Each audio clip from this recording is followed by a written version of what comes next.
Hello, lovely people. Today I'm here to talk about the fake Oracle deck that I bought.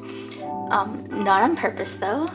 It was a complete accident that, in hindsight, I could have avoided. Normally, if the price of a deck is too good to be true, I just know not to go for it. But this time, I still fell for it somehow. I think mainly because of the nature of the shop that I got it from. So here's what happened. Well, first of all, the deck that I fell for is this one. It is the Moon Oracle by Carolyn Smith and John Astrop. So this is not a new deck by any means, but I just fell in love with the whole concept around it, and so I wanted to get it. And so yeah, I was browsing online and Amazon had it, but the price was quite inflated. It's supposed to retail for, from what I understand, somewhere around like 35 Canadian, if places had it in stock. But Amazon was showing something like 60 plus, and I didn't want that, so I just kept trying to go online and find other places. Like, I really didn't want to give any more money to Amazon if I could. So yeah, somewhere along the way, I stumbled upon the website of an independent store that also sells stuff by local artists. And they happened to have this deck, and at a discount. So, we're talking about a store with an actual storefront, and this is within the same province that I live in, although, it's still a good couple of hours drive away. I checked their reviews online and it all checked out. They have like 5 stars and everything. Although no one mentioned anything about their questionable decks. But yeah, anyways, I thought it would be worth getting it, even with the shipping. And at the time, I thought maybe the heavy discount was just, maybe they were just trying to clear out their deck inventory because, after all, they were more of a local arts store. So I make the purchase online, I get a tracking number and everything, and it arrives. Great. And so I go to the mailbox and I end up finding a package that is much, much smaller than I anticipated. And that's when I realized that this must be a fake, because I know from watching videos of this deck online, it comes in a decent sized box. This one right here is the real one. As you can see, there is, a decent guidebook that comes with it. And this is what I was really after. The guidebook, in my opinion, is a very important part of this particular package. So yeah, anyways, I opened the mail only to find a poker-sized deck. No guidebook. This is the fake deck that I got. Seriously, look at the difference between the two. So yeah, I just didn't need to open it any further. Like, I knew this one was definitely a fake. And so I went back to the shop's website to check, their returns and refunds policy, and there was none. And so yeah, I knew I wasn't getting my money back, but still, I decided to try and email them to ask, and there was no response. And I try a second time and still there's no response. So yeah, as of now, they've just completely ghosted me. And at one point I did think to myself, like, maybe they are a struggling small business and, I should just let it be. But another part of me is just feeling that injustice because the artists are getting ripped off and, as of but mostly it's the artists and creators. And I just don't like the idea of them not getting compensated for their work. Plus, John Astrop is someone who has already passed away, and to me, it just makes it that much uglier to rip off someone who is no longer here. So looking back, the main thing I think that threw me off was the fact that this was an independent shop with an actual storefront, like a physical storefront, and there were just no bad reviews of the shop. I just didn't think that a place like that, especially one that sells arts and crafts by local artists, would sell fake things.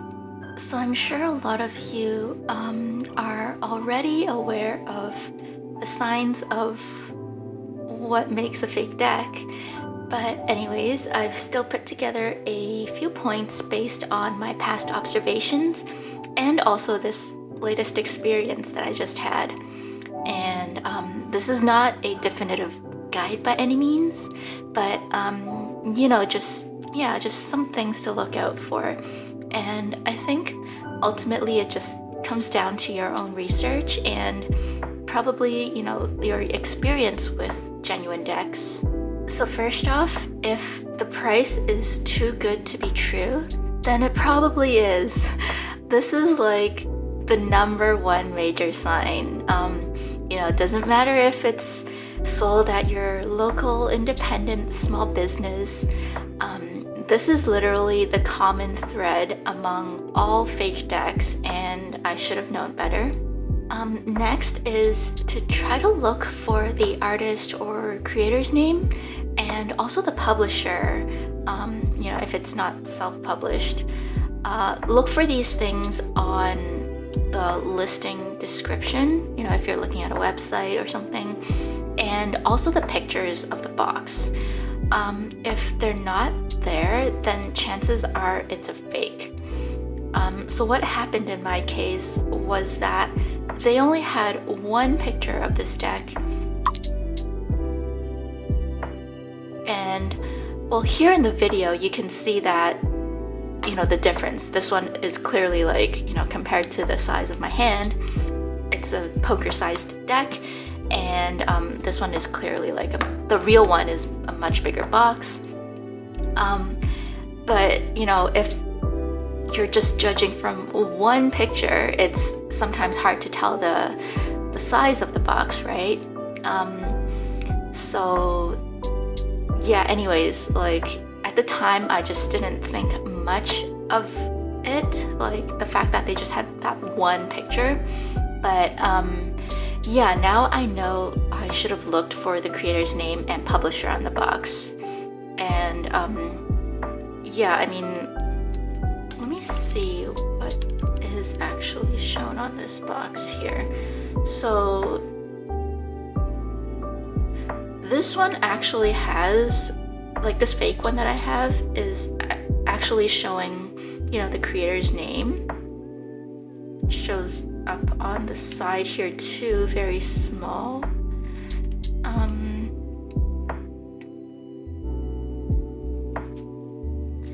But I don't see a publisher. And you know what? I'm not getting my refund, so let's just open this anyways. Oh, there we go. Look at that. The QR code thing. Ugh. Yeah, okay, anyways. So yeah, the QR code excuse me, was gonna be one of my next points. And a lot of people who talk about like how to spot a fake deck, they mention that there's no physical guidebook, and you're directed to a QR code that just gives you a digital guidebook. And it is one thing to look out for, but like I find that not all decks with a QR code guidebook are fake.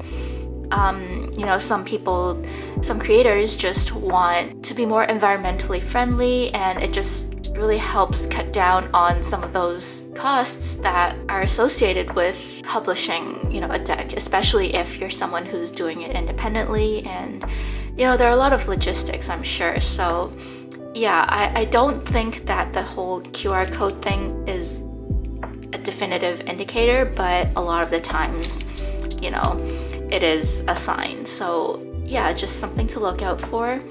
So yeah, on this point, I think it's important to just do your research and see if other people who have the deck have physical or digital guidebooks.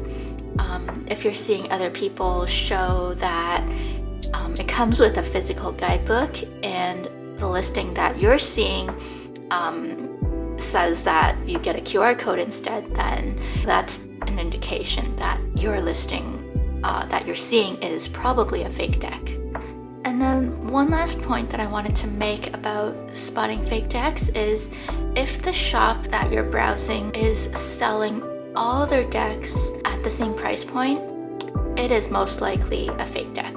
So, now that I got this fake one and, I was kind of thinking like, okay, what can I do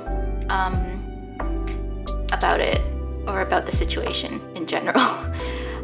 So I've considered leaving the shop a bad review. I've considered further emailing them to, at least urge them to remove those products, even though I know they'll probably just keep ghosting me. And I'm located in Canada, and I found that there's an agency that handles counterfeit product reports. And on their page, it states very clearly that selling counterfeit products is a crime. I've also considered reporting the shop to the city as well. However, I ended up not reporting them just yet. Just because I wasn't sure whether it would really result in anything. Like, would my report just, end up in a sea of other reports and be forgotten? Or, how seriously do, people take fake tarot or oracle decks? What I ended up doing, though, is contacting the various creators and publishers to report the listings that I found. I wasn't sure if it would really make any difference, whether anything substantial would come out of it, but I felt like it was better to say something than nothing. And through this process of finding the contact of artists and publishers, it's just sad to see that some of them have had to make a specific page on their site just about counterfeits. And that's just how bad it is. And then you just see other pages about the artist's creation process, the years and time they've spent making a deck, and it just reaffirmed that I should say something. Even though I don't know if it will actually help take down the fake deck listing. I've already had some creators get back to me, and I do think that they do genuinely appreciate when people have their backs.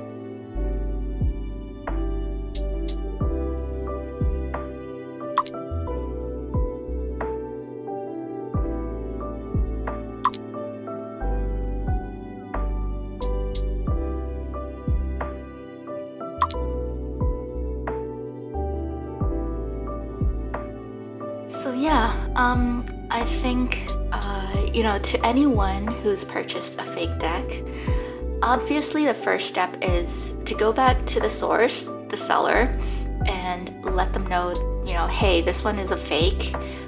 Can I get a refund or exchange or something? If the seller ghosts you, but you bought it through platforms like eBay or Etsy, you might want to try to contact the customer service there and see if there's anything they can do about it.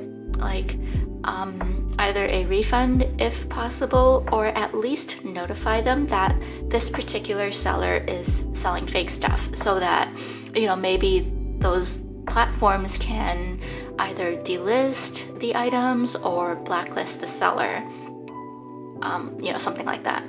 Now, if you're like me and you got it directly from a seller that's an independent shop, and they ghost you, well, I think the best course of action is to go somewhere and find a genuine copy, and purchase that copy, because at least that way you're still supporting the artist you intended to. And the second action, I think, would be to report the fake deck listings to the creators. Now, as for the fake deck, I'm still contemplating what to do with it. I know some folks associate bad energy with these fake decks and just throw it out, or they give it to someone else. Personally, I wouldn't just throw it out like that, because I feel like ultimately resources were still put in to produce the item, and it would feel like a waste to throw it out. Ideally, I think it would be best to somehow repurpose it. And I've seen suggestions about using them in journals, like, actually pasting the cards in, which I think is a nice way to use it.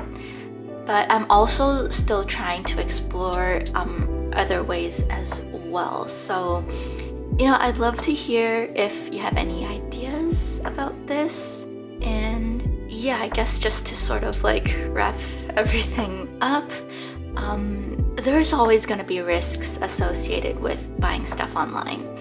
And yeah, I guess just, make sure you do your research. And I'm just feeling really disappointed that this shop has decided to do nothing about this.